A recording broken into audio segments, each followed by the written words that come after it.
Hello and welcome to the 48th episode of the Honesty Pod with me, Beth Cortenton. Here you will find nothing but honesty, whether you like it or not, and things that you need to hear. So, today's topic, you're probably doing self-care wrong. If you follow me on social media at BethQFitness, you will see that I did like a little post on this week and basically talk through self-care aspects that people often forget about and just forget in general that they are self-care. And I want to highlight them to you so that you start practicing them if you don't already, to ensure that your physical and your mental health is ultimately the best that it can be. You know, this is the point of this whole podcast. This is the point of me, okay, to make sure that your physical and mental health is the best that it can be, okay? So when we think of self-care, we think of bubble baths, we think of face masks, we think of, you know, snuggling down, watching a film, living our best lives, right? And although this is of course a type of self-care, it is not self-care in its entirety, okay? And there's so many other forms of self-care that realistically has to come before this one, or that type of self-care in order to just make sure your physical and mental health is where it needs to be, essentially, and that we're looking after ourselves properly. And this kind of self-care is something that I like to call either life self-care or just essential self-care. Either of them apply to everything I'm about to talk about now. And life self-care must be completed for the stereotypical type of self-care to be efficient / effective, okay? And, you know, what do I mean by life self-care / essential self-care? And it's quite literally the self-care we have to keep on top of for our mental and physical health to be in a good place, okay? And you're probably all now thinking, Beth, just get to the bloody point. Like, what are we missing? What are we potentially missing from our self-care routines? So let's go through the list. I think I've got five main points on this list that are incredibly important. And I know you've all heard all of these things before, but I really want to highlight just how important they are, okay? And these are things that I get all of my clients to do,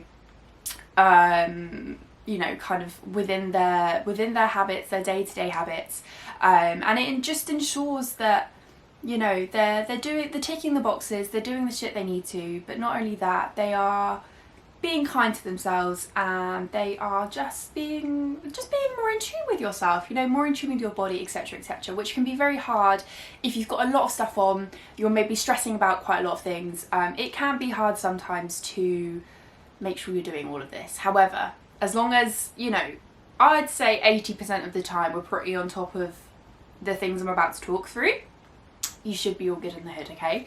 So the first one is quite simply moving your body. Now, this doesn't have to just mean going into the gym for 2 hours and doing a workout. Firstly, no one should be going to the gym for 2 hours. I only do because I live by myself, and the thought of coming home alone makes me sad. So I sit and talk to people for usually about an hour after I finish working out, because I like social interaction and I have none of that at home. But for the normal person that doesn't need this type of social interaction, we shouldn't be in the gym for that long.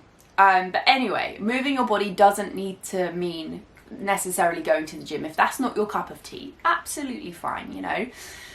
It can quite literally just mean going for a walk every single day, maybe for like a 30-minute walk or a 20-minute walk, whatever you can commit to, doing that on the days that you have time to be able to do it. And I don't mean, you know, doing it when you feel like it, because that will probably be next to never, unless it's a really nice day. I mean, if you physically don't have the time to do it, don't stress about it. But if you actually do, or you can make the time to do it, go and do it. okay? Because I can guarantee the act of getting up, going outside, potentially being amongst nature if you've got any kind of, you know, nature forest thing near you, it can just help your mental health without a doubt. And not only that, if you're doing it maybe like throughout your working day, it can make you so much more productive. And obviously employers are constantly looking for ways in which their employees can be more productive, because obviously they want to work as like robots most of the time. However, this is going to help you. This is going to help you not only with your productivity at work, so that you don't necessarily have to stay behind later or start earlier or just work overtime to get shit done. But yeah, it will mean that you're getting all the stuff done in the amount of time that you have, and you're also moving your body and burning some more calories and just looking after yourself, you know, moving those muscles like we were intended to do. We were built to be active most of the day. And obviously with our progression of our species, we have done everything possible to become less active throughout the day, which is helpful in some aspects. However, in other aspects, it's now something that we have to actually prioritize and think about doing, you know, being active, because it's not something that necessarily comes naturally for a lot of us now, and with the jobs that we do each day as well, okay? So please commit to yourself, go for at least one walk a day. If you can get in more than that, fantastic. But if you can only get one in, make sure you're doing it, okay? Commit that habit, commit to it, and do it as frequently and as consistently as you can, okay? Secondly, fueling yourself effectively. So basically the shit you put in your mouth. And I always say to every single person that I meet that is struggling with energy or struggling with losing weight or whatever, honestly, whatever their goals are or whatever they're struggling with, if we all live by the 80-20 rule, we're ultimately going to be so much happier, because we are very lucky to live in a world where food is not just for survival. Food is also to be enjoyed. In our part of the world, you know, we are amongst the richest kind of countries. We have the resources, the funds, the privilege to be able to enjoy food, okay? And not just try and get by, essentially, okay? You know, we can buy things like jam donuts and scoff them down for £1, you know? We can buy a tub of ice cream and sit happily and watch it whilst watching a film. Eat it whilst watching a film. We have that privilege, right? And I think it would be silly to take away the things that bring us joy. And for a lot of people, that is food. Not for everyone, but for the vast majority of people, food is very much something to be enjoyed, and I don't think we should ever take away from that. So for those of you that don't know what the 80-20 rule is basically, if we were to split your nutrition into 80% of something and 20% of the other, the 80% is going to be full of fruit, veggies, lean proteins, grains, all of the shit we know we should be eating, okay? 80% of your diet, 80% of your day is going to be that. And then the other 20% is going to be the fun food, you know, the stuff that we should limit but we can still consume. So that's going to be your jam donuts, a personal fave of mine. That's going to be your ice cream, that's going to be your sweeties, it's going to be your pastries, all of that kind of stuff. That is the 20%. So we want to ideally not have more than 20% of our whole intake of the day being from kind of mass processed foods, but we can still have some of it, okay? And I think whenever we adopt the perspective of I'm not going to eat any sugar, I'm going to cut it out of my diet completely, it's going to solve all my problems, it will not. It will not solve your problems. Just have some, it's nice. Obviously don't have too much, don't eat like a dickhead, that's quite literally what I say to my clients. Because we all know what eating like a dickhead looks like, let's be honest. We all know, and we've all done it. I've done it for sure. So yeah, it's about learning to enjoy food, but also making sure that you're getting everything you need. The 80-20 approach. Thirdly, checking in with yourself weekly, and I cannot tell you how important I think this is. So on the body confidence coaching program that I run, every single week I check in with every single one of my clients that are on the program. And this check-in not only ensures that they are staying accountable to me and that they are, you know, doing the things they need to, you know, we're working through things that they may be finding difficult.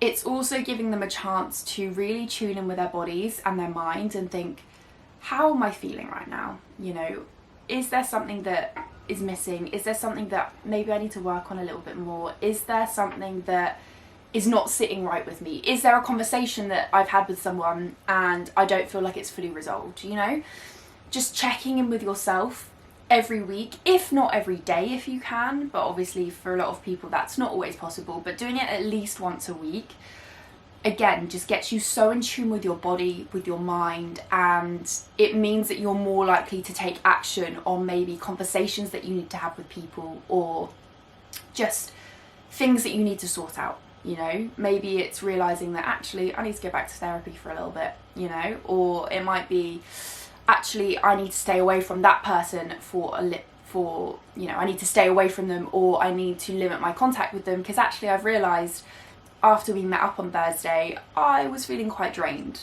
and I don't need that right now, you know.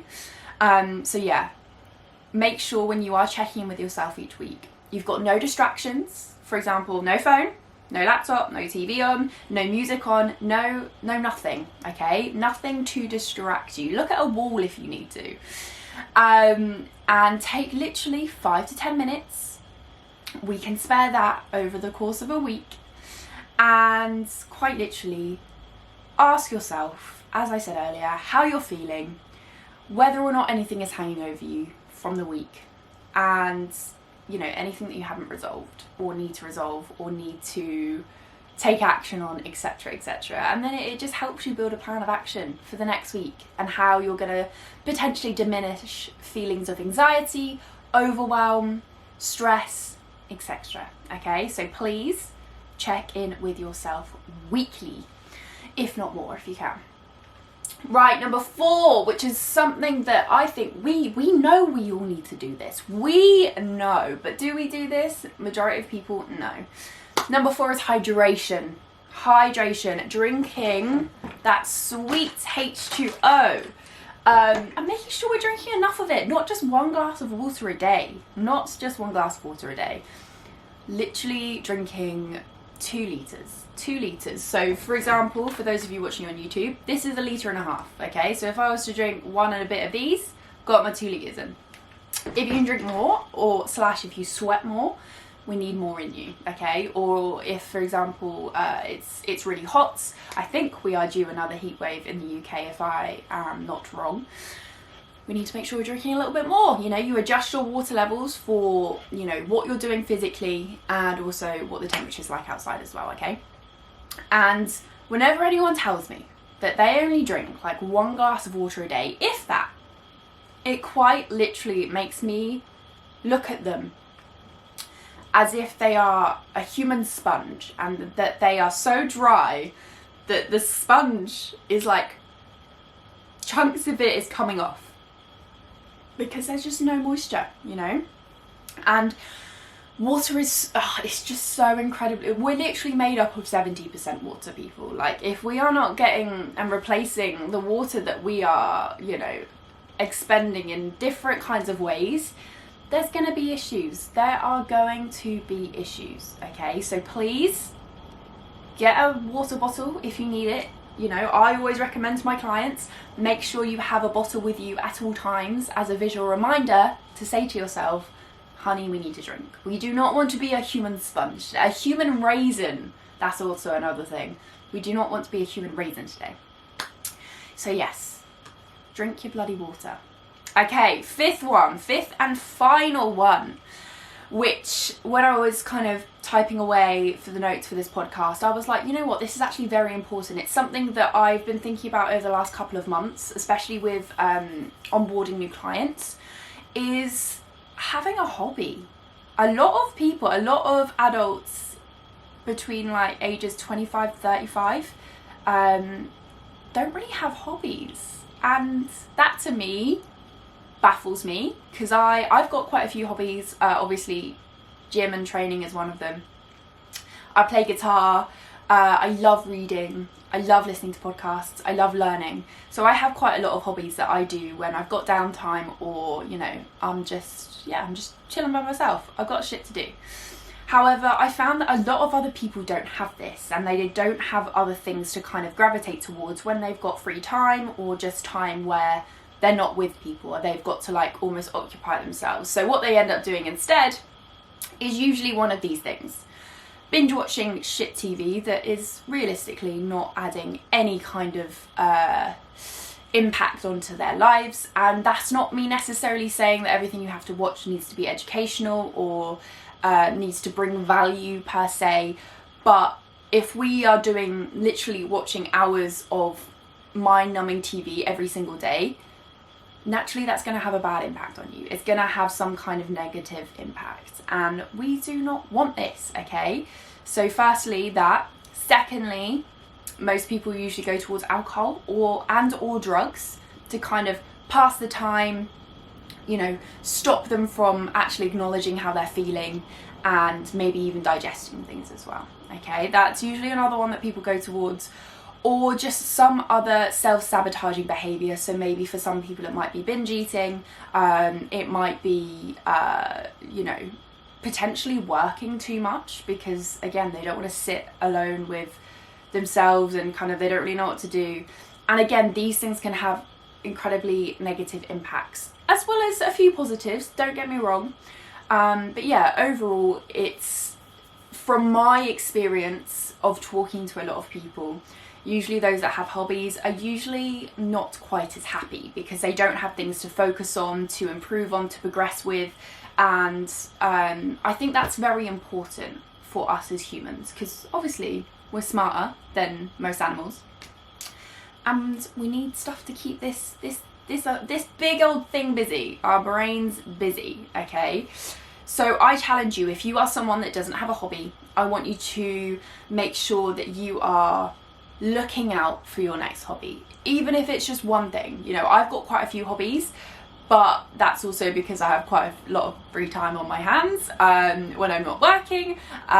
So make sure you've got at least one hobby under your belt, something that you can turn to when you've got that free time, and something that you really enjoy as well. We want to enjoy it.